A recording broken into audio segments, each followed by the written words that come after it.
अपराध घटाइबा पई hotel room रे चलीथिला प्रस्तुति माड़ी बसिला पुलिस होटेल रे चढ़ऊ करी अपराधी माननकु धरिला पुलिस पुरी समुद्रकूल थाना अंचल रे एभली घटना घटिथिबा बेले एथिरे 4 जण अपराधी को गिरफ करिछि पुरी पुलिस गिरफ समस्त अभियुक्त पुरी अंचलर सेमानक पाखरु गोटिए बंदूक 10टी अफुटा गोली 2टी मैगजीन 4टी मोबाइल फोन नगद 72,000 टंका सहित गोटिए बुलेट गाड़ी एवं स्कॉर्पियो गाड़ी मध्य जबत करिछि पुलिस होटेल रे जोठी माने लुचिकी थिले सेतर दी जण एवं राजकिशोर नायक आ कान्हा साहू दी जणकर पुरीर दुईटा पिला से माने अप्रेंड कले तांको अप्रेंड कला परे तांको पाखरु 10 राउंड गुली प्लस गोटे स्कॉर्पियो गाड़ी आ 10 राउंड गुली गोटे फायर आर्म एति तांको सीज कले तापर डिटेल इंटरोगेशन कला परे फायर आर्म जो आनी थिले से माने एडा ढेलांगर गोटे पिला को परचेज करथिले बोली से माने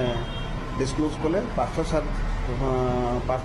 पात्र बोली गोटे ढेलांग पिला साई जगज्योति आइच बोली जड़े आसोसीएट एमाने मिसिक आर्म्स किनिथिले तेणु सांगे सांगे टीम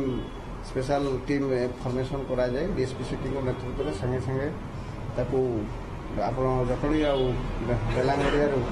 रेड करी से अन्य 2 जन को अरेस्ट करा।